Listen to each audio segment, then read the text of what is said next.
Basi unavyoyataja majina ya Bongo Flava yaliyoupa thamani mziki huo, basi huwezi kushindwa kulitaja kamwe jina la Spark. Spark alikuwa miongoni mwa wasanii wa Tanzania waliowahi kujitengenezea nafasi yao kupitia muziki wa Bongo Flava, hasa kwa nyimbo zilizobeba hisia, simulizi za maisha ya kawaida na changamoto zinazowakumba watu wengi.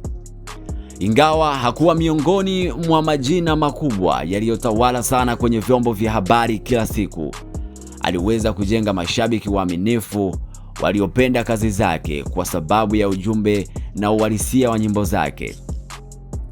Alijulikana kama msanii aliyewakilisha sauti ya watu wa chini. Alipitia maumivu, mapenzi yenye matatizo, maisha ya mtaani na matumaini ya kesho iliyo bora. Safari ya Spark kwenye muziki ilianza kama ilivyo kwa vijana wengi wa Kitanzania waliokuwa na ndoto ya kutumia kipaji chao kujikwamua kimaisha.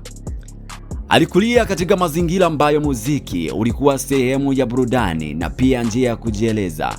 Katika kipindi hicho ambacho Bongo Flava ilikuwa inakuwa kwa kasi kubwa nchini Tanzania, wasanii wengi walitokea kutoka mitaani kwenda studio ndogo ndogo na juhudi binafsi. Spark alikuwa miongoni mwa kizazi hicho kilichoamini kuwa kipaji kinaweza kubadilisha maisha ya mtu. Alipoanza kurekodi nyimbo zake, Spark alionyesha tofauti kupitia namna alivyokuwa akiimba kwa hisia na kuandika mashairi yanayogusa maisha halisi. Nyimbo zake nyingi zilizungumzia mapenzi yaliyovunjika, maumivu ya moyo, kutengwa, changamoto za kijamii na matarajio ya maisha bora.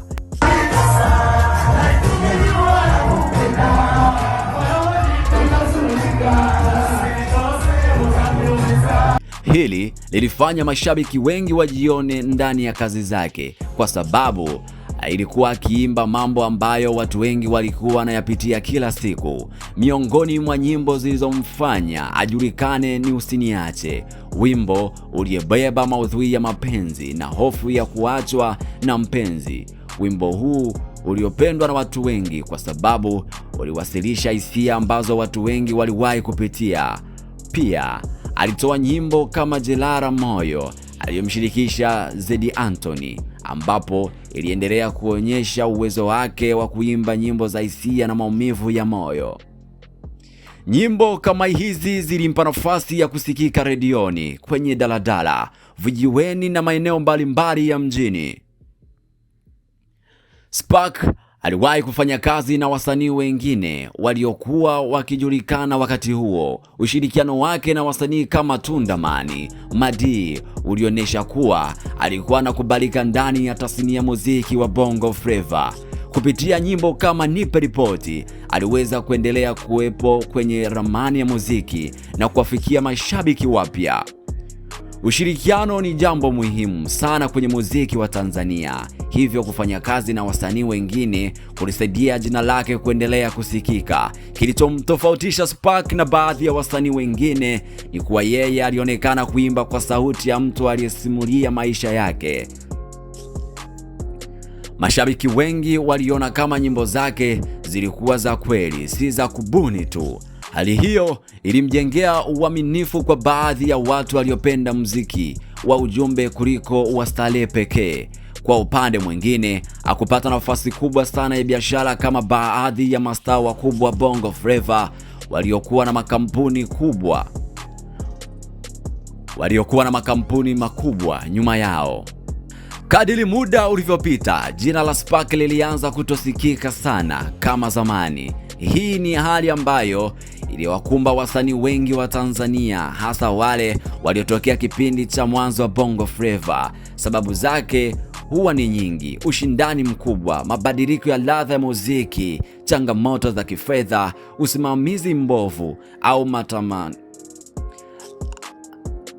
au matatizo binafsi. Kwa Spark, mashabiki wengi waliwahi kujiuliza yuko wapi na kwa nini hatoki tena mara kwa mara kama zamani. Katika baadhi ya mahojiano ya baadaye, alieleza kuwa alipitia changamoto mbalimbali kwenye maisha yake binafsi na safari yake ya muziki. Hapo alikuwa anaelezea mbele ya chombo cha habari kikubwa hapa nchini East Africa Radio. Hii ilionyesha kuwa maisha ya msanii si rahisi kama wengi wanavyofikiri. Mara nyingi nyuma ya nyimbo nzuri kuna mapambano makubwa ya kiuchumi, kijamii na kihisia. Spark alionekana kuwa miongoni mwa wasanii walioweza kupanda na kushuka kwa maisha, kama ilivyo kwa watu wengi wanaotegemea sanaa kama chanzo cha kipato. Pamoja na vipindi vya ukimya, jina lake alikufutika kabisa. Watu waliokuwa wanakumbuka waliendelea kusikiliza nyimbo zake za zamani, na wengine walifurahi kumuona akijaribu kurudi tena kwenye muziki kwa kutoa kazi mpya, huku nyimbo mbalimbali ambapo alitoa mnamo 2024 na 25. Hii ilionyesha kuwa alikuwa bado na nafasi mioyoni mwa mashabiki waliokuwa wanapenda sana muziki wake. Wasanii wengi wanaothamini sana Spark alikuwa mmoja wao. Yaani, kwa muda wa kurudi katika gemu la muziki wa Bongo Flava, wasanii wengi waliamini kipaji chake na uwezo wake katika kuimba. Mnamo tarehe 27 mwezi wa 2026, taarifa za kifo chake ziliweza kusambaa na kuenea, baadaye kuthibitishwa na watu wa karibu naye pamoja na vyombo vya habari nchini Tanzania. Taarifa hizo zilishtua sana na mashabiki wengi walikumbuka kupitia nyimbo zake za zamani. Kifo chake kilizua huzuni kwa watu waliotambua mchango wake kwenye muziki wa Tanzania, hasa kwa wale waliokuwa wakisikiliza kazi zake katika miaka iliyopita.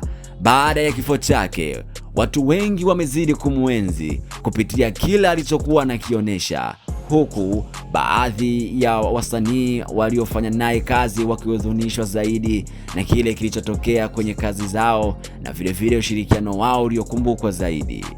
Kama mtazamaji wa Terrain Media, ni kitu gani unakikumbuka zaidi kwa msanii Spark alivyoweza kuleta mchango wake chanya katika uwepo wa tasnia ya Bongo Flava? Hakikisha kuwa unabonyeza alama ya kengele na utazidi kuwa kwanza kupata taarifa kutoka nje na ndani ya Tanzania. Bwana ametoa, jina lake lihimidiwe.